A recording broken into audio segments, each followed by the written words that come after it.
உனக்காக இன்று நான் என்ன பாட்டு பாடட்டும்? நீ கவலைகளும் முடிவற்ற துயரத்தையும் எங்களுக்கு கொண்டு வந்தாய்.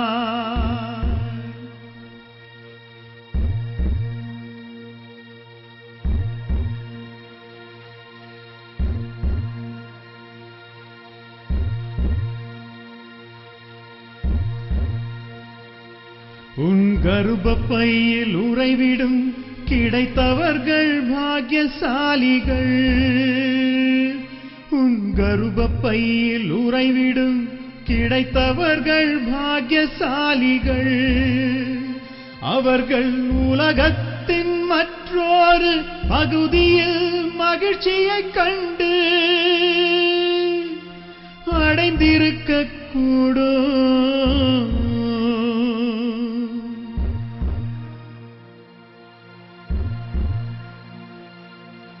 உன்னுடைய சீற்றத்தில் வாழ்ந்து கொண்டிருக்கும் நாங்கள்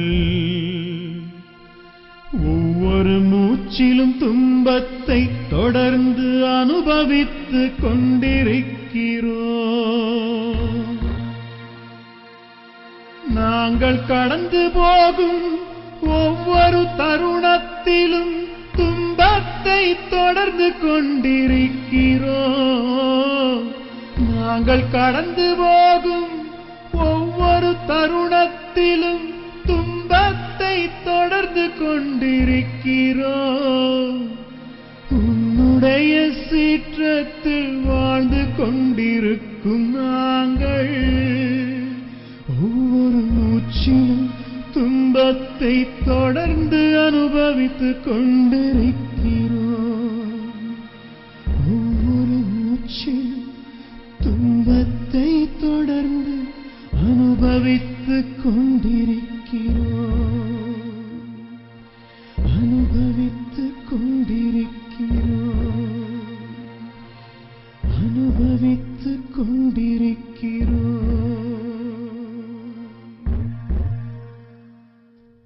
செத்தவங்களுக்கே கொடுக்கறவங்க உயிரா இருக்கிறவங்க கொடுக்க மாட்டேங்கிறாங்க. யாரும் செத்தவன் பொண்டாட்டி இல்லாம இல்ல. என்ன உயிரா இருக்கிறவங்களை சாவுன்னு சொல்றாங்க எங்க வீட்டோட எல்லாம். A lot has been written about how the tsunami reconstruction and rehabilitation work has brought improvement to the people's lives. This is the story of an endless wait for relief, lost somewhere in between the lines.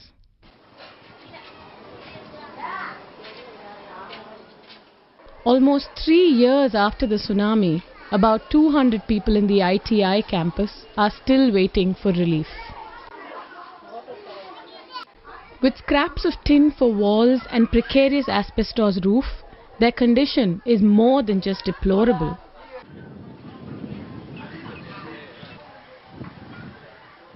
More than 500 families have been shifted to permanent settlements. The fate of the remaining 40 families is still unknown.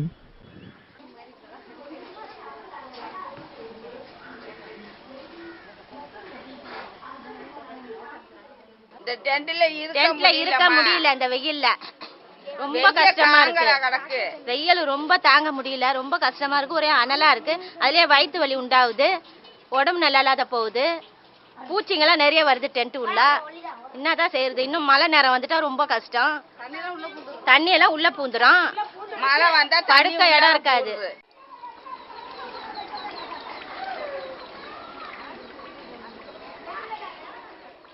கக்கூசுக்கு போறது கிடையாது. கக்கூசும் சுத்தம் கிடையாது. கக்கூசு பக்கமே இந்த பக்கமே யாரும் இல்ல. கக்கூசா அடைச்சாச்சு. நாங்க அப்படியே தேடிட்டு போறதா கிடக்கு.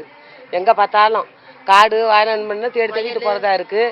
ரொம்ப கஷ்டமா, ரொம்ப டெண்டு ரொம்ப இதா இருக்கு. எங்களுக்கு ரொம்ப கஷ்டமா இருக்கு.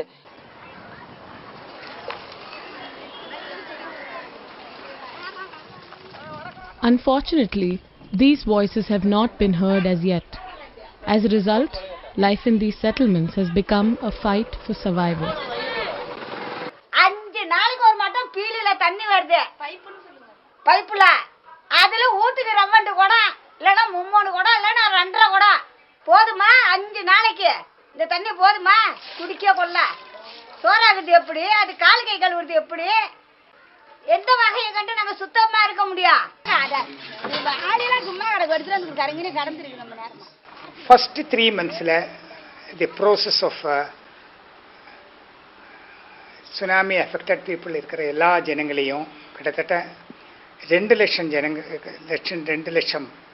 ஜனங்களை ரிலீஃப் கேம்ப்ஸ் அதில் கொண்டு அமைத்தினார்கள்.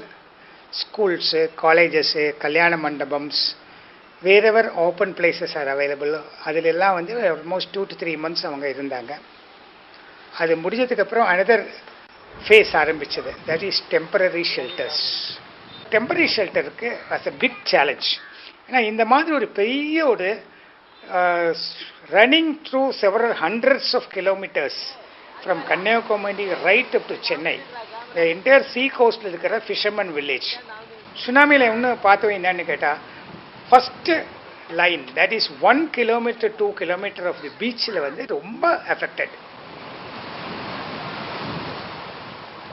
2005 எண்டுக்குள்ளே டெம்பரரி ஷெல்டர் ஃபேஸ் முடிஞ்சு 2006 வாக்கில் கிட்டத்தட்ட எண்டுக்குள்ளே ஜனங்கள் எல்லாரும் ஒரு பர்மனன்ட் ஷெல்டர் போகிறாங்கிற மாதிரி ஒரு 1 yearக்குள்ளே எல்லாரும் போகிறாங்கிற மாதிரி தான் எல்லாரும் நினச்சாங்க.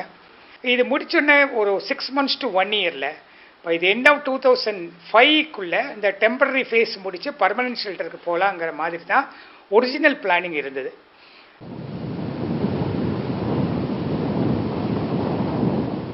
For a long time after the tsunami, the government could not decide where to construct the permanent settlements. It took more than 9 months for the central and the state government, NGOs and the district administration to come up with a practical solution.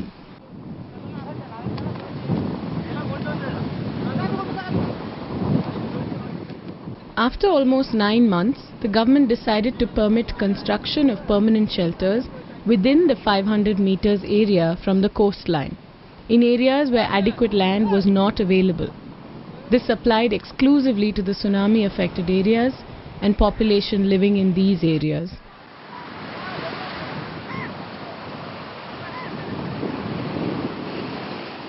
Unfortunately, இந்த 6 மாதம் ஒரு 8 மாதம் delay ஆனது வந்து ஒரு major டிலேன்னு நம்ம இன்னைக்கு நம்ம உணர்றோம். அன்னைக்கு இதோட இம்பேக்ட் ஆஃப் தி டிலே நமக்கு தெரியலை. ஆனால் இன்னைக்கு நமக்கு வந்து பார்க்கும்போது இன்னும் 50% ஆஃப் தி ஜனங்களுக்கு டெம்பரரி ஷெல்டரில் இருக்காங்க. பர்மனன்ட் ஷெல்டர் ஃபுல்லாக கட்டலை, கட்டியிருந்தால் அவங்க போய் தங்கலை.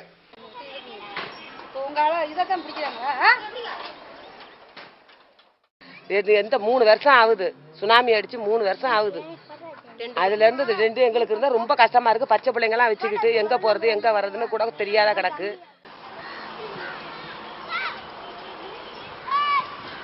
இருக்கிறது 4 டாய்லெட் தான்.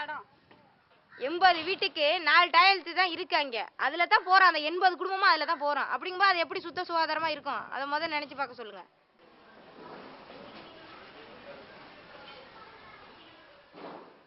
எங்களுக்கு அதனால முக்காவாசி அதுல போறனாலே எங்களுக்கு சீக்கு வருது. சீக்குனாலே எங்களால ஒண்ணுமே பண்ண முடியல. எங்களை முக்காவாசி நாங்க இருக்கிறது இந்த டென்ட்ல, அந்த இதுல பாதி உயிர் எங்களுக்கு உடல் போயிடுது, அதுல பாதி உடல் எங்களுக்கு உடம்புல சுகம் எல்லாம் போகுது.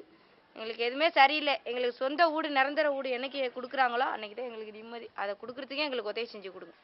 அன்ஃபார்ச்சுனேட்லி ஈவன் கவர்மெண்ட் லெவல்ல இன்னைக்கும் டாய்லெட்டோட ஒரு ப்ரையாரிட்டி ஐட்டமா வரலை. எத்தனையோ இடங்களில் நம்ம வீடு கட்டுறதை பற்றி பேசுகிறாங்க, குடி தண்ணீரை பற்றி பேசுகிறாங்க, வீடு கட்டி கொடுக்கணும், சுனாமிக்கு கொடுக்கணும் என்று பேசுகிறார்கள். அவங்களுக்கு வாழ்க்கையை முன்னேற்றம் கொண்டு வர்றதுக்கு லைவ்லிஹுட் சொல்லி கொடுக்கணும்னு சொல்கிறாங்க, எல்லாமே பேசுகிறாங்க.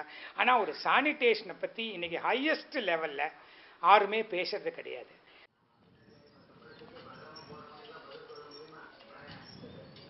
இந்த மாதிரி நாங்கள் நாத்தத்தில் அடிப்போது மோதிக்கிட்டு கிடக்கும் போது இதில் எங்கேருந்து நாங்கள் சுத்த சுகாதாரமா இருக்க முடியும்? எந்த வழியா கட்டு நாங்க இருக்கிறது? தேங்காய் இல்ல, மூத்திரம் மஜாம் போட்டு தண்ணி இல்ல, கை கழுவுறதுக்கு இல்ல, காலு கழுவுறதுக்கு இல்ல. எங்க இருந்து நாங்க சுத்த சுகாதாரமா ஆகுறது? இதெல்லாம் எங்களுக்கு சரி பண்ணி கொடுத்து அதுக்கு பிற்பாடு எங்களையோ எங்க புள்ள குட்டி உள்ளியோ சுத்தமா ஏன் இல்லைன்னு கேட்டா நாயா. இதெல்லாம் எங்களுக்கு சரி ஆகணும். முதல்ல எங்களுக்கு இதெல்லாம் சரியானதான் நாங்கள் படிக்கிற பசங்களும் சரி, பேரண்ட்ஸுகளும் சரி, மத்தபடி எல்லாருமே சரி. அப்பதான் நார்மலா இருக்கவும் முடியும் எங்களால. உன்னுடைய சீற்றத்தில் வாழ்ந்து கொண்டிருக்கும் நாங்கள் ஒவ்வொரு மூச்சிலும் துன்பத்தை தொடர்ந்து அனுபவித்துக் கொண்டிருக்கிறோம்.